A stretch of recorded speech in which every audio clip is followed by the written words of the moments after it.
All There we right. go. Good evening. I would like to call the meeting of the Curriculum and Student Success Committee to order at 7:32. It's December 15th, 2025, and we're meeting in Zoom. I am Julianne Opperman, Chair of the committee and District 3 representative, and I am joined by Representative Lena and Representative Ali from the board. And we have a very, very, very full agenda. So we're set to go. And let's see. I guess we're doing social emotional learning, Wabanaki studies, Black history curricula, student outcomes and analysis practices, and pre-K CDS. So with all that, I would let you take the lead, Dr. Proctor. Thank you. I will go ahead and share my screen and we will jump right into the presentations for this evening. And so thank you so much for having us and the team here to do our presentations. As you noted, we're going to go over our social emotional learning curriculum implementation updates, Wabanaki studies, Black history, student outcomes, data analysis practices, and pre-K CDS proposal. At this time, I'll turn it over to Joanna Frankel to give us an update on SEL. Thank you, Dr. Proctor. Oh, Hi, everybody. I wanted to just briefly update you on may I? our. I'm sorry, Joanna. I forgot to do something very important, Oh, and I apologize to everyone. I didn't know if there perhaps was someone who wanted to give public comment and all. So I apologize for interrupting you and all. And if you do wish to give public comment and you are in, would you raise your hand? I see there are three people. Although Katie, which I think would like to probably come into the meeting as a member. No, well, I don't see it. So I apologize again. Shall we begin again? Thank you. Will close public comment.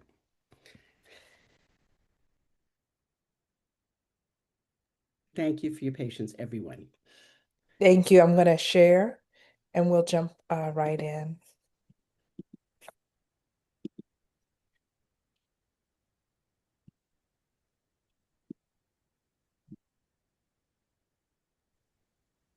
Okay. And Yeah. So I just wanted to briefly update the committee on implementation of our elementary social emotional learning curriculum, Purposeful People. You'll also sometimes hear it called Character Strong. Character Strong is the company that produces the Tier 1 curriculum of Purposeful People. And we have some goals in our strategic plan that are around the implementation of this curriculum and associated. So we have three goals, and we're measuring those goals through one of the ways we're measuring them is through walkthroughs. So we did a set of fall walkthroughs, beginning of year walkthroughs in November. And you can see here one of our goals was for 90% of classrooms to be teaching the weekly lessons using the Purposeful People curriculum. We exceeded that goal in the fall. We had 100% of our classrooms teaching those weekly lessons, which was very exciting. And we also have a goal in the strategic plan that's around student engagement. So we wanted to make sure when we were implementing this curriculum, not just that we were using it, but that students were engaged during the use of the curriculum. And we had some specific walkthroughs of what it looks like to measure student engagement, which is that students are actually they're doing the learning. So whether that's singing the song, playing the game, having the group conversation, but that there's active learning happening. So our goal was for 85% of students to be actively engaged in the lessons. Our fall walkthrough results showed 96% engagement. So again, we exceeded that goal, which was very exciting. Next slide, please, Dr. Proctor. And then we did a little fall feedback survey last month in November. So in addition to the walkthroughs, we wanted to just get some thoughts from our educators around how their experience of implementation is going so far so that we could make some adjustments as we go. And so we had a survey go out to staff. We had 172 respondents. Those were from folks in a variety of roles in our schools: ESOL teachers, classroom teachers, special educators, specialists, etc., and across all grade levels at elementary. Some of the main themes of positive feedback were around that student engagement that I mentioned. So teachers are also telling us students are engaged. They're singing the songs. They're asking for the games. And folks also mentioned the ease of implementation. They talked about the benefit of having school-wide language and routines and themes, which this curriculum does have. It's cyclical, and so as it sort of moves through the character traits, all grade levels in the school are studying the same character trait at the same time. And we also heard from people who are not classroom teachers, so people like specialists, that that's also important to them because they work with all students in all grade levels. And so having that alignment is very helpful. We also heard about the high staff buy-in. So not just individuals kind of reporting out, but other people reporting like, my peers really like this, so that sort of feedback. We had some main themes around constructive feedback. And some of these are things that we can sort of manage internally. Like when we hear about time constraints, right? We can go back and we can look at our schedules and our calendars, and we can figure out what we can do. There are other pieces that I can then bring to Character Strong. They've been very open about our, receiving feedback from us. So things like a desire for more translated materials. The full curriculum is immediately translated in Spanish, like on the site. You click a button and it's in Spanish. But we know that in Portland Public Schools, we have many languages that our students speak. Spanish is one of them. And so we've given them feedback about other languages that would be helpful for us. And that's my last slide, but I just did want to put in a couple other notes that are not on the slide, just so this committee is aware that this is the Tier 1 curriculum. So this is the curriculum that all students are experiencing in our elementary schools. Character Strong also has Tier 2 resources and Tier 3 resources. And we are piloting at 4 schools right now the Tier 2 resources. And those are, as we talked about when I was at the board last Tuesday talking about PBIS and MTSS, these Tier 2 resources are things that can support students that need more instruction or more support around social, emotional, and behavioral skills. And so we are hoping to scale those Tier 2 resources up to all of our elementary schools for the 26-27 school year, because we're finding that they really help us fill a gap. And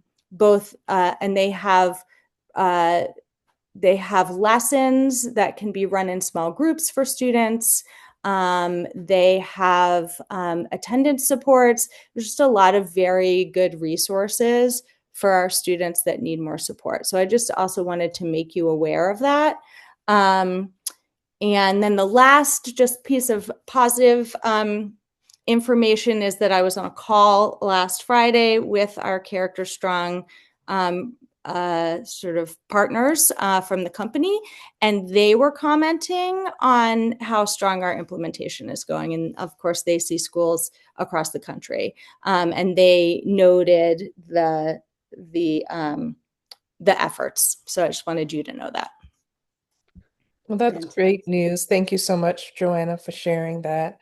I'm going to, in the interest of time, move us to Wabanaki Studies and Black History curriculum implementation. Fiona? Sure, thank you. Yes, thank you. And thanks for including this update tonight. It's nice to see all of you. I have just a few slides, so this is going to be like a very high level, quick kind of overview to sort of, so you can get a sense of where we're at.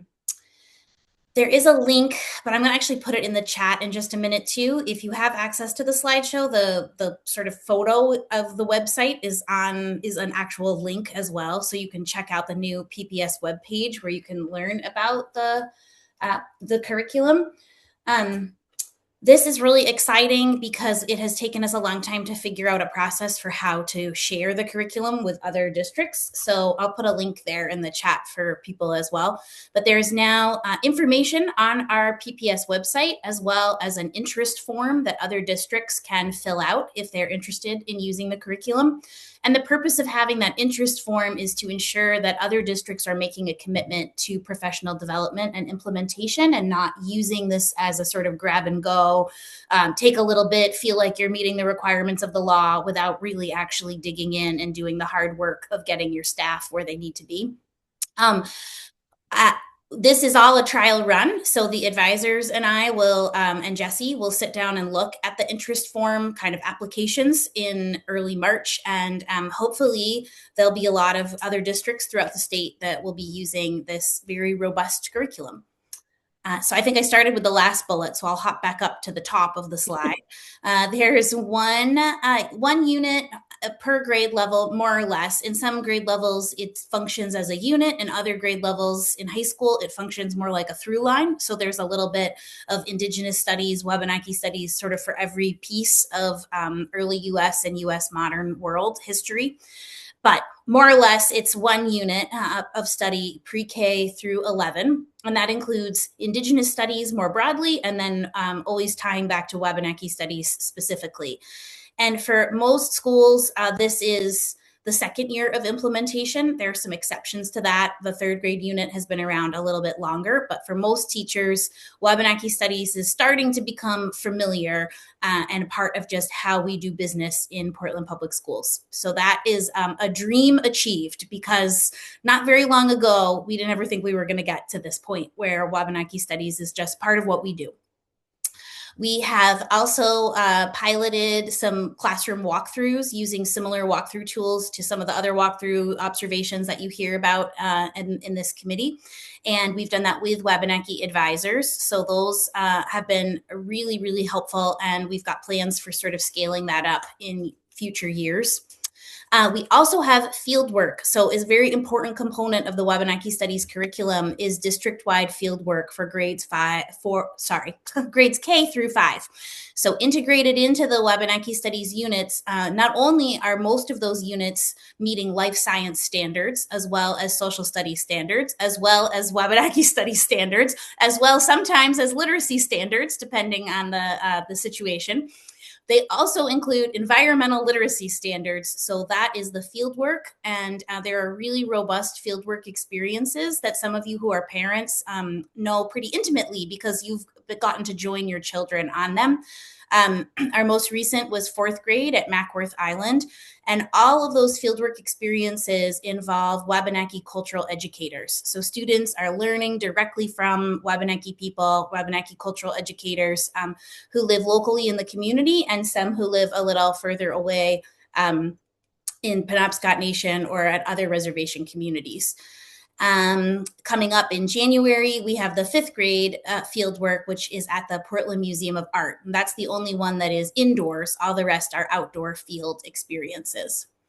And we also have just completed our Wabanaki Studies secondary professional development, where secondary teachers in social studies had several learning sessions with Wabanaki cultural educators. And those were very successful and got really great reports from the teachers who were in attendance. Whew, Wabanaki Studies, 2 minutes. Okay, next.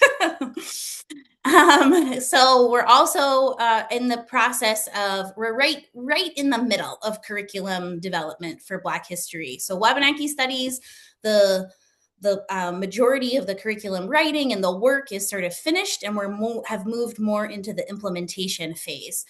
Black history, we're still in the development phase, and we're right in the thick of it right now.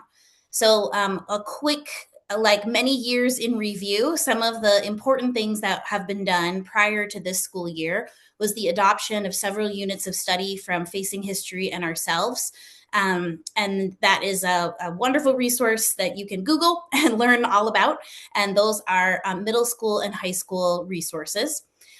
So those adoptions have happened already, and they're not just for Black history, but there are 2 units, one in middle school and one in high school, that are specific to Black history, specifically African American history, Choices in Little Rock, and the Fragility of Democracy, which is a unit on the Reconstruction era. At this moment, we are designing and developing units for elementary, and that is a really intricate process because we have so many time constraints and so many standards to meet in a very, very limited day at elementary. So I am hard at work in concert with teachers and with the Black History advisors, figuring out how to make the magic happen so that all of the things can happen in 6.5 hours for students. And then we will move, as we move through the development process, we'll then move into unit revision. And that is a process that involves both teachers and the Black History advisors. And for those unfamiliar with the advisory, there are 9 Black History advisors, many who have been involved in this project for a very long time, some of whom are a little bit newer, but pretty much everyone has been involved for at least a few years, if not like 10, for the curriculum development work. And we have this very exciting new addition of a logo for local Black history created over the summer by a Deering High School student. So that's for you to enjoy as well. And then where we are headed. So most importantly, as we go into budget season, it's really, I know, important for everyone on the board to be informed about the priorities and the next steps.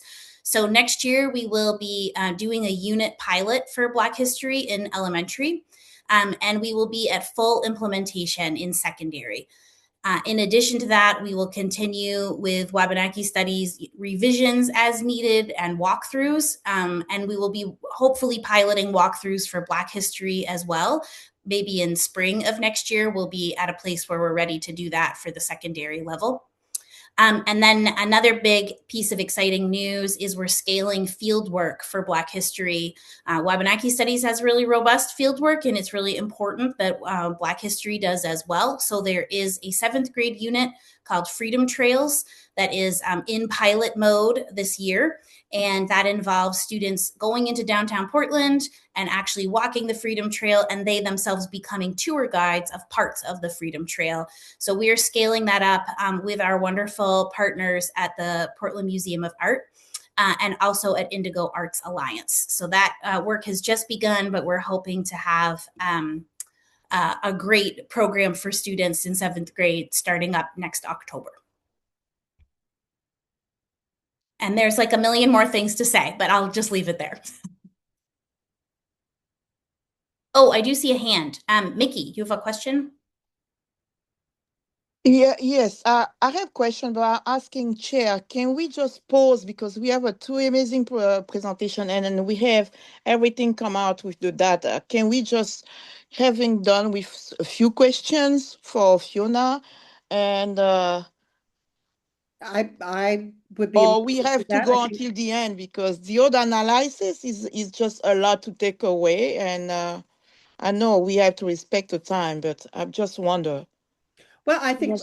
I think we could. Certainly, I had questions from the first one, and you might want to add. So if you wish to ask something right now, Mickey, please go ahead. Yeah, yeah, I just want to get that one away. Thank you so much for the to be more flexible. So I have two questions for the first. I forgot the name on the first presenter because I am on my phone, so I cannot see everybody. It's Joanna. Joanna Okay. Frank. Yes, Joanna. Yes, Joanna. Yes. Thank you so much for the presentation. You answer a small piece of my question on the. I saw it was a quick presentation as the curriculum has been implemented and as success it was amazing. So I saw a little on the survey.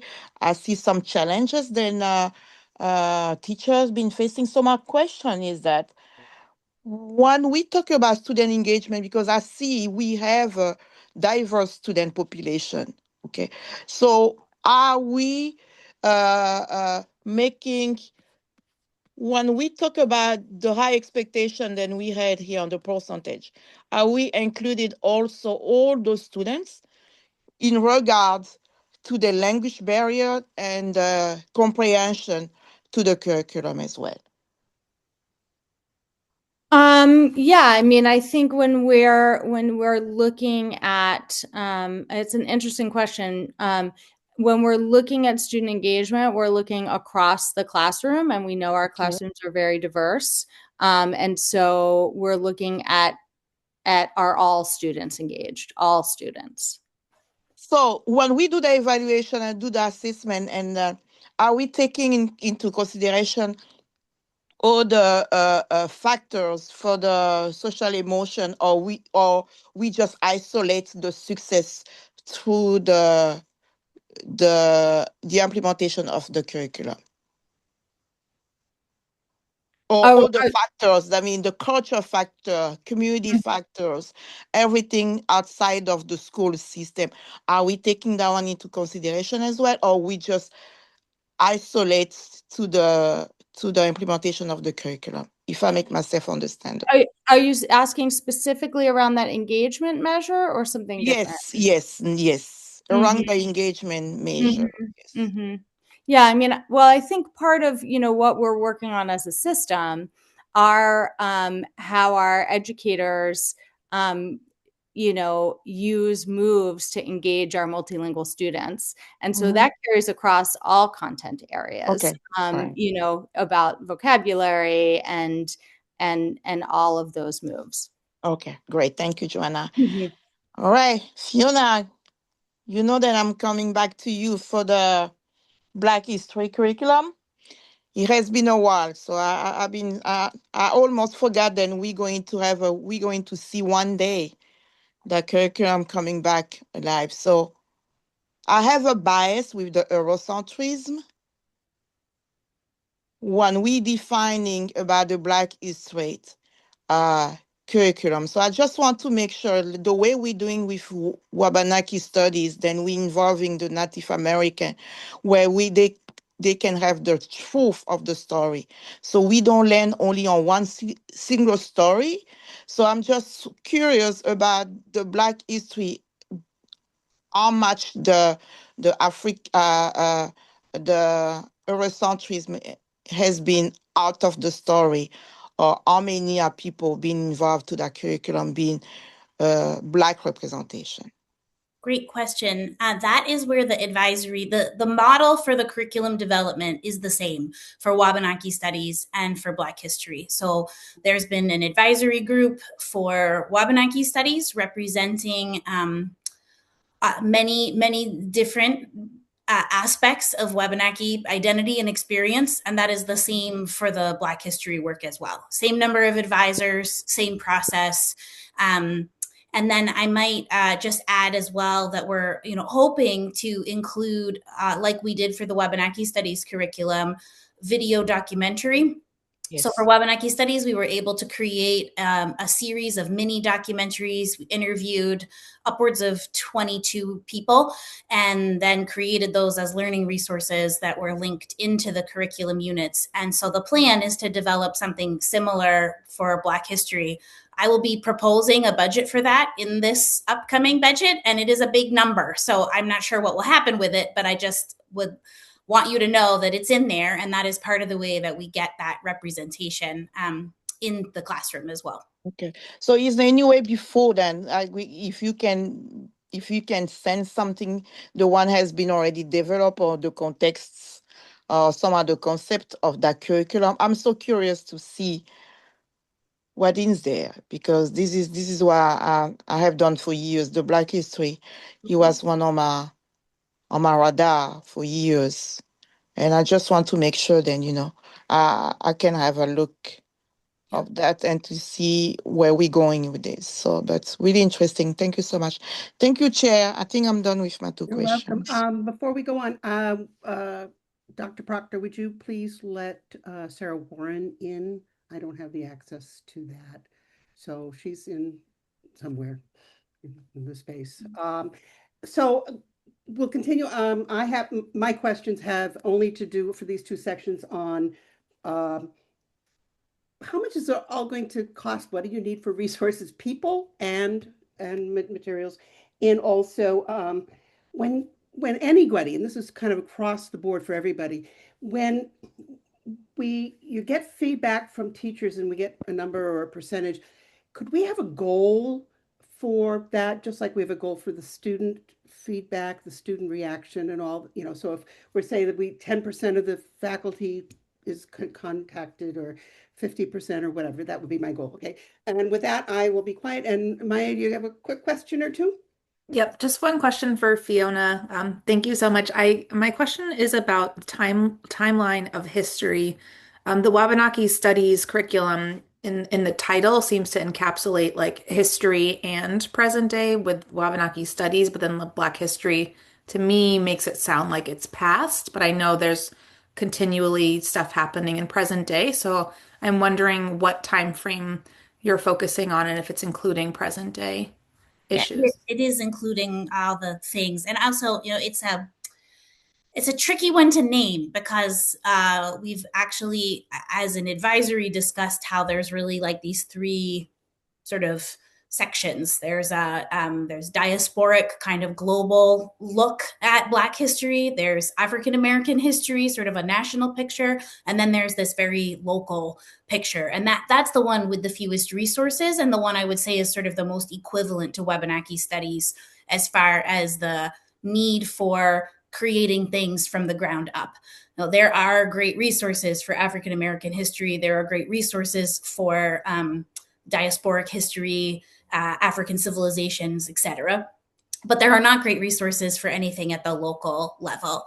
And so like Wabanaki Studies and like all of our history curriculum, it weaves the current day in with the past and makes those linkages between, because that's really how you engage students. Like kids are a study of something that feels removed and far away of just the past. If you start there, you're not likely to capture students' attention and interest. So most good curriculum have a mix, and they start by capturing students' attention about something in the present day, and then use that as a way to move backwards in time. So that kind of, I would say there's a lot of similarity in the development strategy of both of these curricula.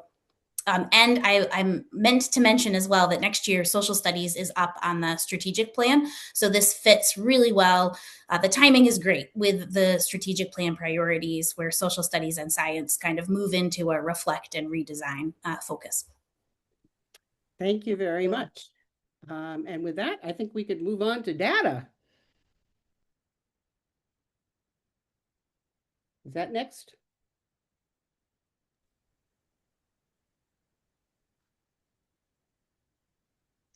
Yes. All right. So we'll jump right in with our data portion of the presentation. Thank you, Haley. Great. So this is really just kind of more of a brief step back on the step backs that have been happening over the last couple months here. So just sort of, the focus of a lot of our data conversations in this group have really been around student outcomes of interest. And so, one of the practices that we've been focusing hard to solidify, and I have to give credit to our elementary and secondary network teams who really carried a lot of this work and worked directly with schools to support them in this effort. But with sort of this practice of looking at data on a regular basis, not only to sort of build a habit of doing it, but also to sort of build the muscle of how do we look at data critically? How do we use it to set goals and track our progress, and then also reflect and adjust our practice based on those data? And so just to highlight, during those step back meetings, schools had the opportunity to look at a variety of different data sources. And in many cases, the district strategic plan metrics were an important piece of data that folks were looking at. But each individual school, at least for the step backs I had the opportunity of joining, each school also got to integrate other pieces of data into their reflection based on their priorities and targets. So just to highlight some of the academic outcomes that different schools were reflecting at during our first step back meetings. Of course, our main through-year assessment, we had our fall baseline data available for grades 3 through 8 and grade 10 students. And so these data, obviously, the intention is to provide a baseline. It gives schools a chance to sort of understand where their students are starting the year. And then we'll have comparable metrics to look at in the spring with the RIT scores, which sort of show students' relative growth compared to other students in the same grade across the United States. We also have assessments such as our M-Class, beginning of year assessments. I realize it says boy, it's just beginning of year assessments, as well as, for different grades and content areas, we have unit assessments and course grades, which obviously vary much more across schools. So a variety of different data, even available sort of in the fall term.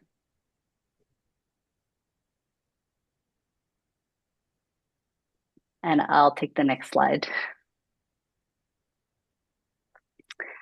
And so when we talk about student outcome data, of course, it's not just about academics. As we heard from Joanna, much of our work is also looking at culture and climate and social emotional needs of students. And so some of the metrics that we had available during our step back meetings to really reflect on the culture and climate of our buildings include leveraging our attendance dashboards in PowerSchool. I know these have been quite popular across schools as a sort of day-to-day progress monitoring tool.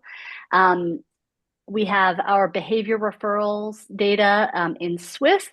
And I had the opportunity to look at Swiss data with the PBIS district team this fall and really dig deeply into those reports.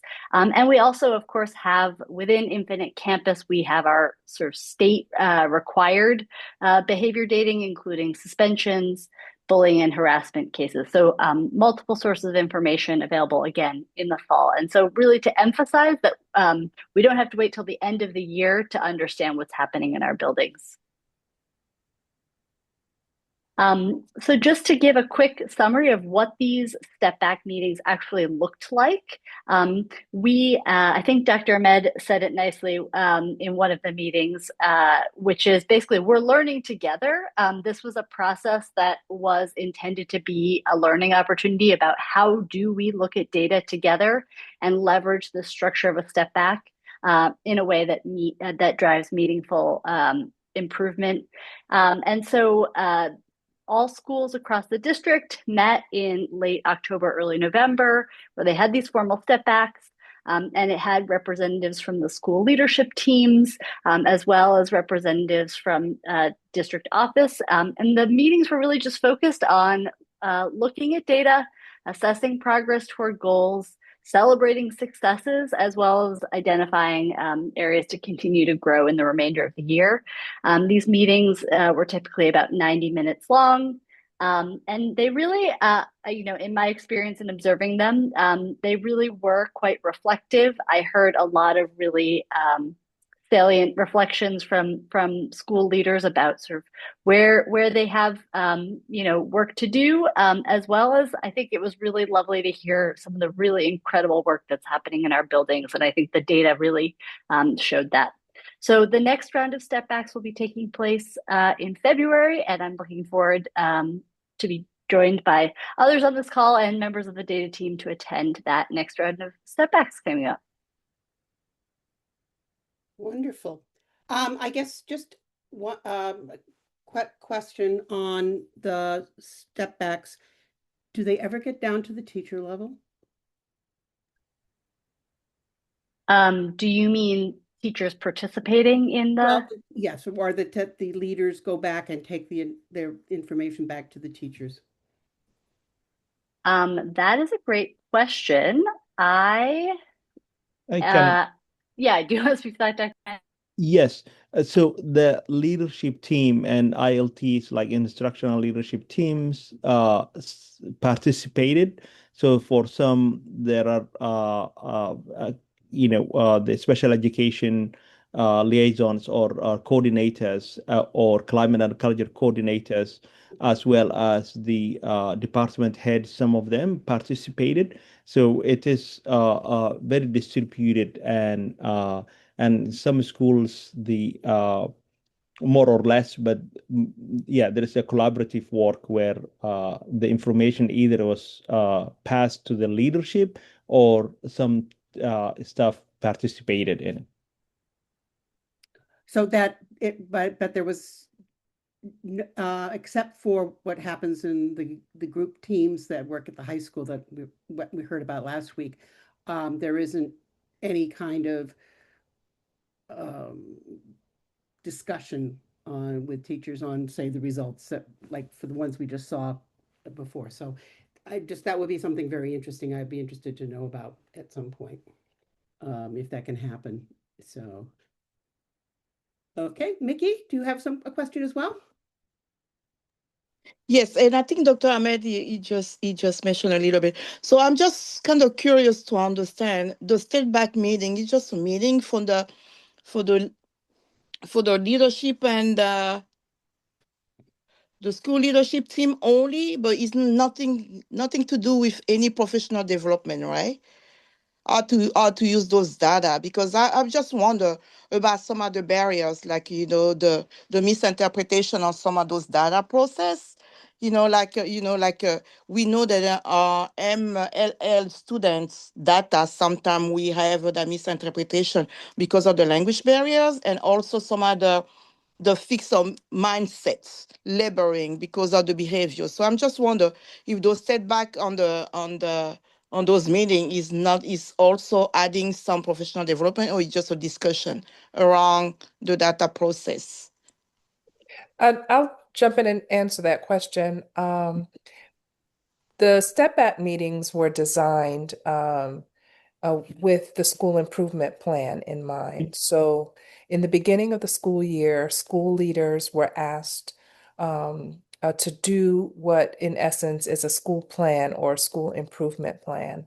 The Right. reason being, as I presented in the beginning of the school year, we have a number of our schools that are identified by the state as either TSI, meaning technical. Targeted support for improvement, and ATSI, which is additional targeted support for improvement. That comes as a result of the state data. And Mhm. so schools were asked to do a school improvement plan where they identified goals around ELA instruction and student outcomes, improving math outcomes, school climate, a number of areas that the school team identified for improvement based on their data. The school step backs is, in essence, what you could also call a quarterly review of the school's progress towards meeting their goals identified in their school improvement plan. It is designed to have the school leader and their leadership teams, meaning the principal, assistant principal, their instructional coach, culture climate, specialists, et cetera, just as Dr. Ahmed had shared, are on the present to do a presentation for with in collaboration to share outcomes with our central office teams in the identification of areas of success based on the data that the schools are bringing. There is also a conversation around the areas where schools may be, may need to pivot or give some redirection to improve their chances of meeting the goals that are identified in Mhm. the plan. So Right. that is the reason why we have central office team members also attending. So at the elementary level, for example, it is Mhm. Dr. Atkinson Duena, um, Jesse Robinson, who is the director of academics, Joanna Frankel, who is the director over culture and climate, and those key team members, because they're going to problem solve in real time with the school to help the schools adjust, um, um, respond to what they see that's working in the data, respond to what they see that's not working, so that we can continue to progress forward in meeting their goals. Thank you so much. Thank you so much, Dr. Proctor. I just have a recommendation because I have been doing a lot of research on the culture of data informed, and I really appreciate that concept. It's really amazing. It's just the way we are shifting the instruction, our general instruction to more individual needs. So that's exactly what I've been saying since the beginning. We try to to find students to the level where they are, and then building those kind of opportunity for them to uprise. So I just want us to pay attention about bias how during that process to make sure then when we do those evaluation, those the data, those the shift of mindset need to be pay attention and into consideration, because otherwise the amazing culture of data inform will be just fully biased, and then we just not making any progress to our students. So I just want us to just that's my recommendation, because I'm paying really a deep attention on that. It really happening from the classroom up to the building level. So just want to say this out loud. Yeah, thank you for that. And we'll definitely continue to look at how we could improve the process to ensure that it continues to be informative, equitable, and that we're building strong data practices around it. Exactly. Yes, thank you. Thank you, Chair. You're welcome. And we're ready to the last piece. Dr. Proctor and CDS. Yes, thank you so much. Yes, we have our next presentation on CDS. So I invite Kate to come on board and we will have that discussion based on the slides that she's prepared. Thanks, Dr. Proctor. Good evening, everybody. So tonight I'm going to go through some context for this work and the legislative requirement. I'm going to talk about the recommendation that our steering committee is making for Portland Public Schools to implement this work. I'm going to touch upon some staffing and program considerations, an implementation timeline, and key decision points that need to be made. I'm also going to talk a little bit about communication and some of the community engagement strategies that will be part of this plan, metrics for tracking progress and compliance, and then just wrap it all up with summary and to share our next steps. Before I begin, I just want to make sure folks have a few definitions in mind. So when we talk about the transition of services that are currently supported by CDS to PPS, CDS is short for stands for Child Development Services, which is in Maine the state system for providing early intervention for kiddos currently birth through age 5, and special education for children with developmental delays or disabilities. IDEA stands for the Individuals with Disabilities in Education Act. FAPE is Free and Appropriate Public Education. LRE means Least Restrictive Environment. IEP is an individualized education program. When I talk about related services, I'm talking about some of the support services that are often included in an IEP, things like speech and language, occupational therapy, which is OT, PT is physical therapy, or counseling or social work support.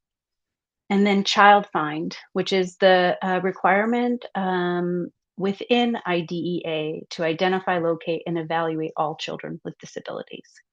There are more terms, so if I have forgotten to include some definitions in this slide, please feel free to ask me about them as we proceed. So, as the slide says, in April of 2024, the Maine legislature approved a bill that requires SAUs to provide early childhood special education services for preschool age children, so kids 3 through 5, and that all SAUs are mandated to offer these services by July 1st, 2028. Right now, the state has invited SAUs to opt into cohorts. And as currently stands, there are a few options for cohort selection for districts. Cohorts can choose to enter into the next cohort, which is cohort 3, and they can either assume responsibility for all children aged 3 to 5, or for 3-year-olds, or for 4-year-olds, or they could choose not to opt into the cohort 3, next year's cohort. There's another year following, so school year 27-28, where school districts have the choice of opting in for all children aged 3 to 5. And actually, that's the only choice in that year because everyone has to do it by July of 2028. So this next year is the only year where cohorts are given some flexibility and choice. Something that's been communicated to all districts is that payments for these services will be covered 100% by the State Department of Education, and that includes any reasonable and necessary expenses. Payments are reviewed on a rolling basis quarterly, and they are updated quarterly based on enrollment counts and all reasonable and necessary expenses that districts are incurring.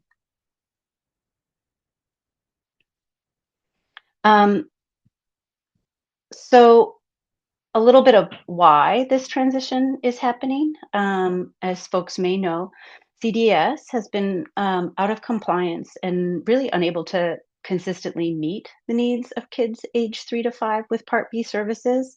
And so it does present districts with an exciting opportunity to try to do this work more successfully.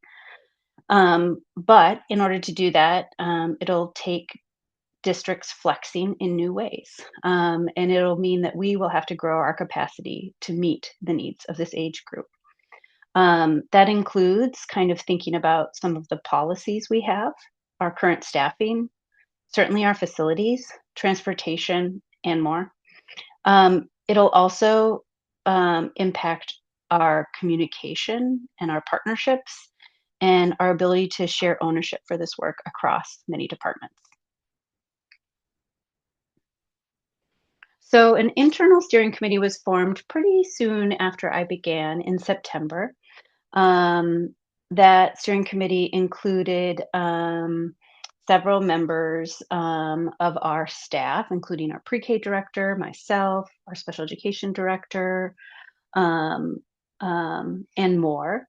That the role and some others. The role of that steering committee was really to look at key data and the guidance that the Department of Education has been issuing ongoing about this work.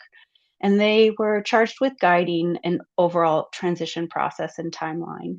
They were also charged with coming up with an initial recommendation about which cohort to join, which I'll share in just a second.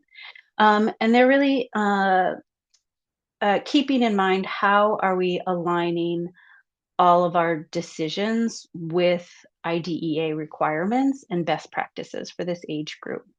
We, of course, want to center family and community partnerships throughout this work, equity, consistency, developmentally appropriate practices, and really alignment to some of our other pre-K through 12 systems work.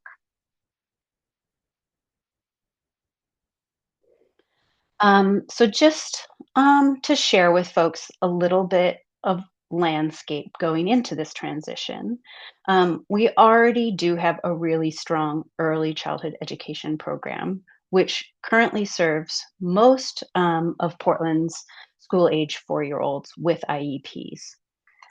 We have 18 classrooms across multiple sites that serve up to 264 pre-K students. 3 of these classrooms are at community partner sites. Of these 18 classrooms, 17 are what we call inclusive classrooms, which means there are general education students and students who have IEPs in those classrooms, and we have 1 specialized program classroom. Um, our staff for this work includes 17 general education pre-K teachers, 17 general education ed techs, 5 DLL teachers, 1 special purpose, a special education teacher, 1 special education teacher leader, 3 itinerant special education teachers, 19 special education ed techs, and 1 case manager. I think you can tell just by those numbers that we already are serving a lot of special education students in our program. And you can see by the following data point, we have 31% of our current public pre-K students have IEPs or receive support services for a total of 81 students at this. That was about as of about a month ago. But of course, students kind of roll onto IEPs throughout the year. So we wanted to think about how do we solve for this and what data are we using to identify what we need to solve for when it comes to assuming this work as a district. We have received data from Child Development Services of the number of students, just to give us a general idea of what sort of programming we're looking to build towards. As of October 2025, so just a few months ago, there were about 100 to 125 students that we anticipate having IEPs at that point in time, who are 4 years old. And you can see we had about 110 3-year-olds who are currently in the process. We also, as a context for kind of planning for this work, we looked at kindergarten data, right? We know that CDS does not reach every child in our community, and we've been told by CDS and the Department of Education that most of those counts are actually an undercount of children who would be eligible for these services. So we thought kindergarten data would be a nice proxy data point to also consider when planning for this. You can see our the number of kindergarten students with IEPs ranges throughout, from year to year. Right now, we have about 117 kindergartners with IEPs in our schools. We know that this will be more students with IEPs in our pre-K programming, and we anticipate the need to build out our programming to meet that need. So including more inclusive and specialized classrooms in the years ahead, as well as piloting a co-teaching model for some of our classrooms, our 4-year-old public pre-K classrooms. We also know that not all 3 to 5-year-olds who have IEPs will be in our public pre-K program. And so we anticipate having expanding our itinerant services. Special educators, occupational therapists, speech and language pathologists, and more who will be traveling to students in the settings where they are. So the recommendation that our steering committee has made is to proceed with cohort 3, so join cohort 3 next year and serve school age 4-year-olds next year, and then 3-year-olds in the following year. Some of the reasoning behind this, some of the reasons the steering committee came to this recommendation is because in reality, Portland Public Schools already serves many of the 4-year-olds with IEPs in our settings. We have a contract. We currently are a contractor of CDS, and so we bill CDS for special education services for the 4-year-olds who are in our public pre-K program for services like speech and language, OT, PT, case management, specially designed instruction, We know that if we move forward with a phased approach, it will give us time to plan for 3-year-olds really thoughtfully, and time to plan for the professional development needs that come with 3-year-olds, the staffing and the budgeting considerations that come with assuming this responsibility for 3-year-olds, especially in a mixed delivery setting. We're excited to do this work. We're really hopeful that by taking on 4-year-olds sooner rather than later, we will minimize the transition points that families and, to be frank, staff work through when it comes to our young kids. We also know that there are a number of neighboring districts that are going to be or who are planning to join cohort 3. So we'll have a nice cohort of districts to learn alongside of when it comes to this work. And we also want to not be a little bit behind because we other neighboring cohorts because we want to be ready to staff up. So we want to proceed optimistically and cautiously and not be too far behind, but not be too far ahead, I think, when it comes to planning for this transition. So that's why the phased approach is the recommendation. And of course, by doing the work in phases, it allows for us to kind of build our internal capacity and knowledge, get our handle around child find for 3-year-olds and IEP compliance, as well as build out some systems work that we need to do when it comes to data and other work. So when it comes to this work in the year ahead, as I mentioned, we do imagine that it will include launching new inclusive classrooms as well as special ed programs for 4-year-olds, and piloting that co-teaching model. And to be really specific, our modeling indicates the need for 6 additional pre-K classrooms in our district in order to meet this need. And that is about 58 additional pre-K seats. A general education pre-K classroom is about 16 students, and you'll notice that that number is not a 16-student classroom. Does not equal 16 students in all 6 of those classrooms. That's because a number of the students that we have a need for in our community are special program settings. So those classrooms will have fewer students in those classrooms.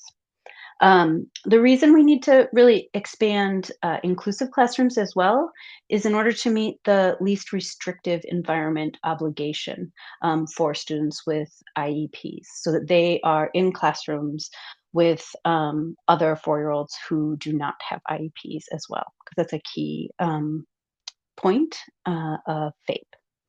And then in year 2, as I mentioned, the plan would be to expand to include 3-year-olds in this work.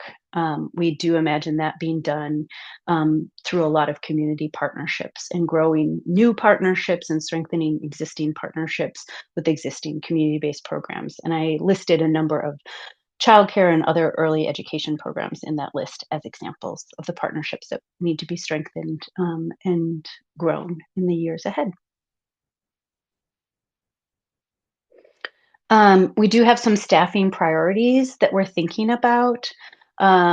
We want to add an early childhood special education director position. We want to add case management capacity to this work, special education coordinator capacity for this work, more administrative and business capacity for this work, as well as instructional coaches, and of course, those itinerant and related service providers, so like speech, OT, PT, and special education educators.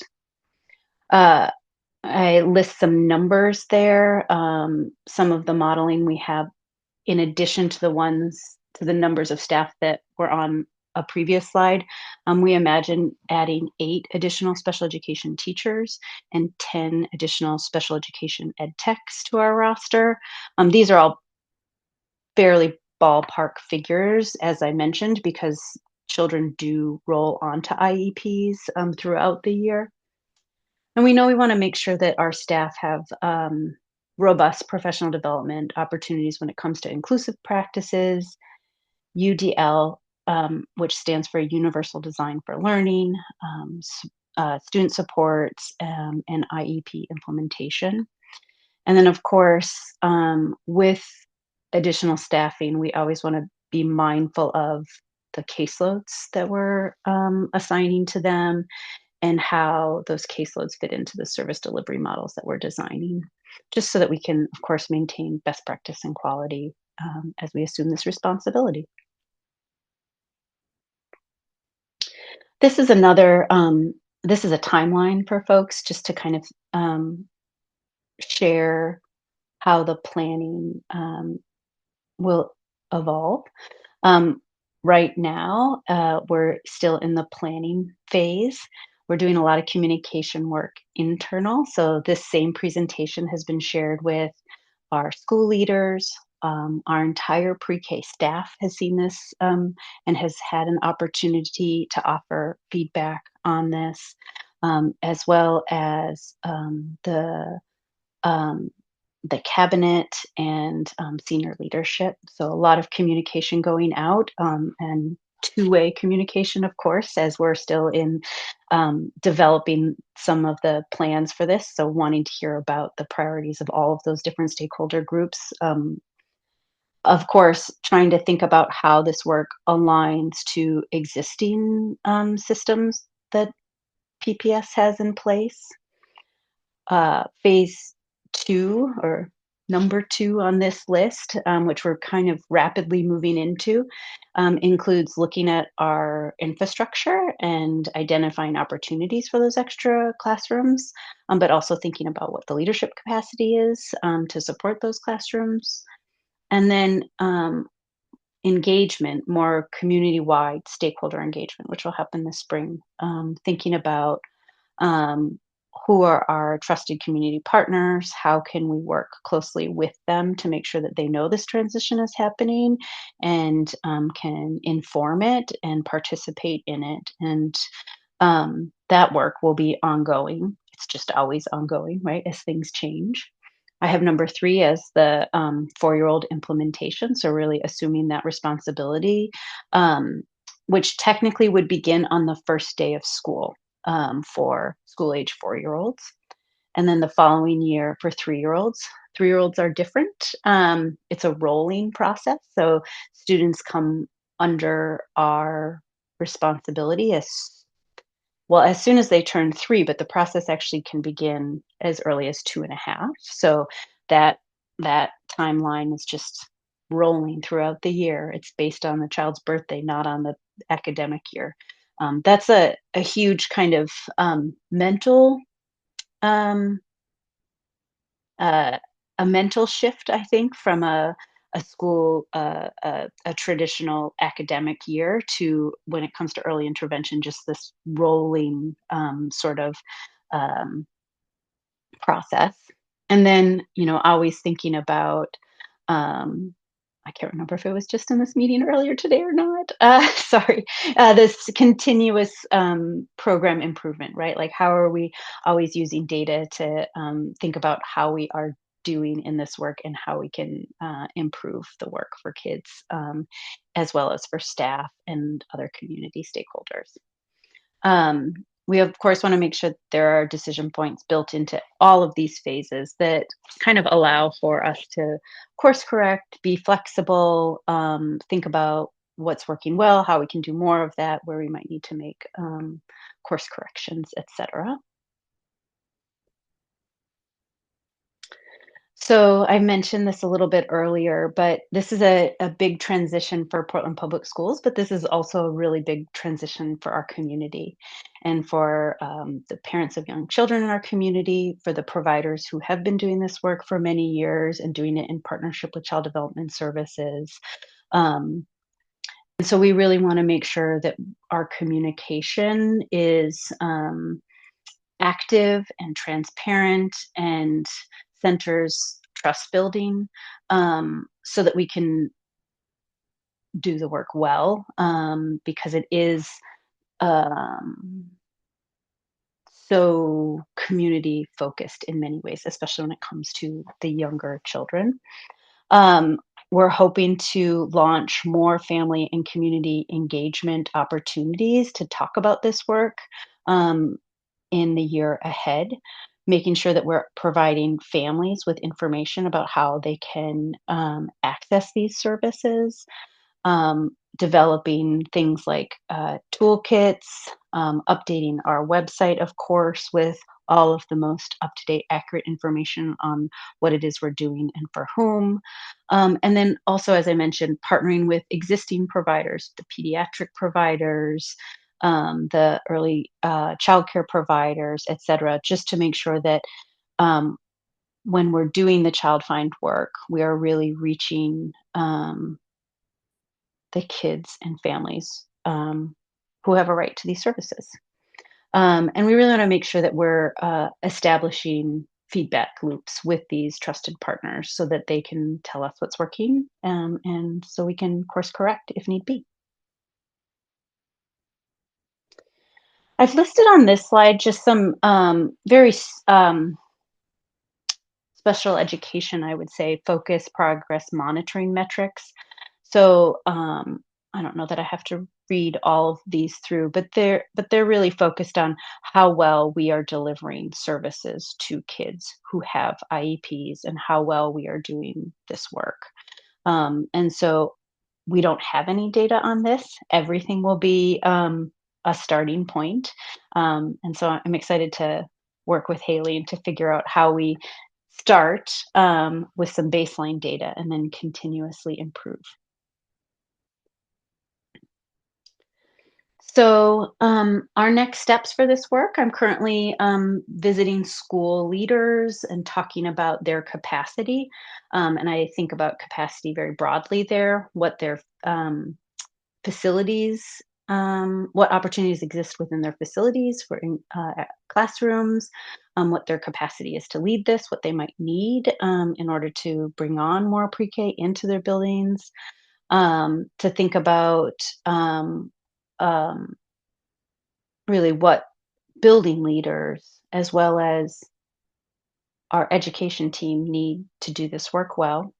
Of course, we're already starting the budgeting process, so really trying to think about how does the process for funding for this early childhood special education work overlay with our budgeting process, and how do we inform you all and the public about that? How are we designing and implementing a collaborative governance structure for this?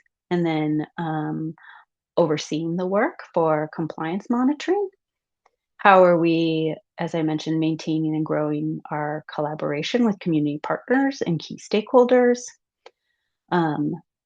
As up until today at 4 o'clock, I think, there was a deadline set forth by the DOE so that all districts who wanted to enter the next cohort needed to make that decision by early January. But I think they did just push that out a month. So allowing for more flexibility in districts. But essentially, we should be deciding very soon whether or not we are going to be joining cohort 3. And then again, just really as a district committing to this work and to ongoing quality improvement, the use of data, and our family partnerships that it will entail. Thank you. Katie, I just want to add a couple of quick things. Yes. First of all, I want to shout out Katie because we were incredibly fortunate to snag her when we did. She's a huge asset to the team and comes with fantastic background working in our own community already around early childhood, and so very well positioned to do this work, and also kind of got thrown way deep into the end of the pool very fast, and has been really just tireless and pushing forward and just figuring things out and bringing us together to have these very complex conversations to figure out what's the right way forward. So thank you, Katie. I also just wanted to highlight a couple of things in terms of the timing. One of the other things that's appealing about joining this next cohort is that it will allow us to tap into funding to support our planning process and a lot of our staffing beginning early next year. Yes.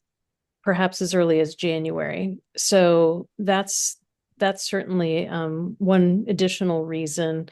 And Katie was being very polite and diplomatic about it. But in addition to wanting to kind of have that camaraderie of our peer districts around us and being able to learn together and collaborate, there is going to be competition for staff. And we would like to get out front on that as quickly as we can. And then just on the communications and engagement front, tomorrow we have a meeting with our union partners, the sort of standing meeting that Jennifer leads with them. And we'll be sharing this with them and getting some input from them there. And then this is actually coming to the full board tomorrow evening. So you'll get to hear it again. And we can take any input you have on this presentation and tweak it a little bit for tomorrow night if useful. But we are asking the board to pass a resolution in support of this suggestion that we go forward with 4-year-olds and joining cohort 3 for the coming school year and holding on the 3-year-olds until the year after. So we've got draft resolution language, and that is another step in this process. This does not require a board vote to make this decision, but we would love to have the board's endorsement of this decision before we move forward. Thank you, Dr. Warren. Thank you, Katie. Thank you, Sarah. Honestly, this is a huge undertaking. And I appreciate the amount of work you've done already. And I am in awe of the amount of work that you will have to do in the future. Nikki, what would you like to ask or speak on? Thank you. Just quickly, I just want to say thank you, Katie, and I just want to echo what Dr. Warren just mentioned about. I am so grateful to have you joining the team because I know you different capacity, been that advocate for early childhood for years. So I used to be one of your allies. So I'm just so glad that you have joined the district so we can have those expertise for the community. So I have a quick recommendation what I want to see happening because I look at the staffing priorities to move that work forward. And I really want to see the caseload that we have right now for identification and also who does those assessments. So we know exactly the kids have IEPs and be in the general classroom inclusive, like you just mentioned earlier. And also, if those assessments are done the same way for multilingual students, so we can reduce the dual identification and to support better the language acquisition than the special education.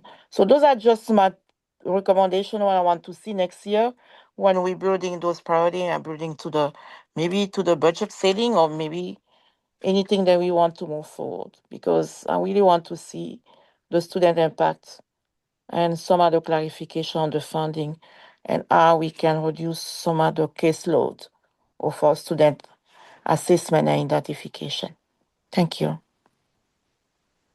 Thank you, Nikki. Any other questions or comments from board members?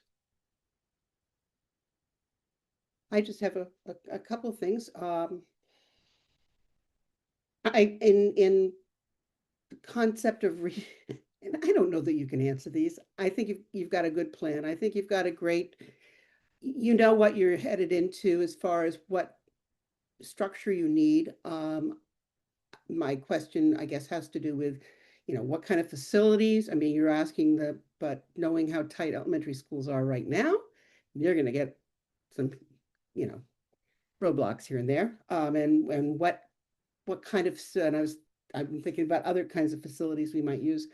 And also in reasonable in leadership staffing, when they talk about reasonable, are they telling you, you've mentioned your director of special ed, these kinds of things. Is the state talking about that, or are they doing a per student thing? And do we get to tell them how much our students cost? Do you or Dr. Warren have any thoughts on that to share, or? I'll jump in, and I hope that Dr. Warren will add to what I have to say. In terms of facilities, I think we are going to leave no stone unturned. So we are exploring all possibilities for where these classrooms can be located, not just our elementary school buildings, but we do have some promising prospects within our elementary school building. So both and. Um, when it Your second question was around funding and what is considered reasonable and necessary by the state. And that is more has been explained to us as more of a conversation than a definition. Um, and I wish I had more concrete answers for that, but that is something that we continue to explore with them. I will say it is both a formula and a conversation. So if the funding formula is insufficient, then we are told that at a quarterly basis, anything that we expend above and beyond our formula um, goes up for review, and we will be reimbursed for all reasonable and necessary additional expenses. In addition to that process, that feels a little like a retroactive decision, I guess. We can share a budget with them for this first year ahead of time, especially for these leadership positions that I just spoke to see if they agree that those positions are reasonable and necessary. So it's a little bit of a both and a dance more than a decision, unfortunately. A very apt way of describing it, I think. I'm also on the finance committee, so that's perhaps why I'm asking these questions so much. And I just was wondering, as we're putting a budget together, will you be submitting a budget of some sort? Yeah, as part of that, it would be good. I think it's great. I think I agree with Mickey about the earlier you meet the needs of kids, the easier it is at the other end of the spectrum. And so very supportive of what what you will be doing, not trying to do, what you will be doing. So with that, any other questions or comments from? I appreciate everyone who's on this call, even if you haven't had to speak.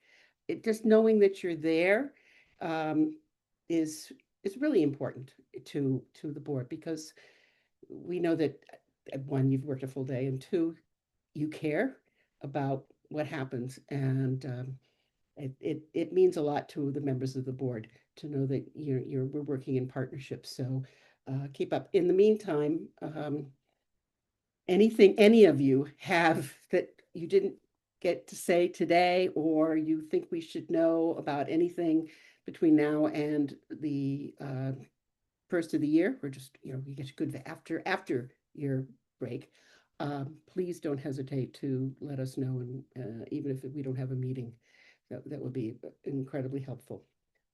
With that, I would entertain a motion to adjourn. I move. Thank you. And Maya, is that a second? And all in favor? All right. Good night. Thank you again. Yeah. Get a I good take care. rest. Bye-bye. Thank you.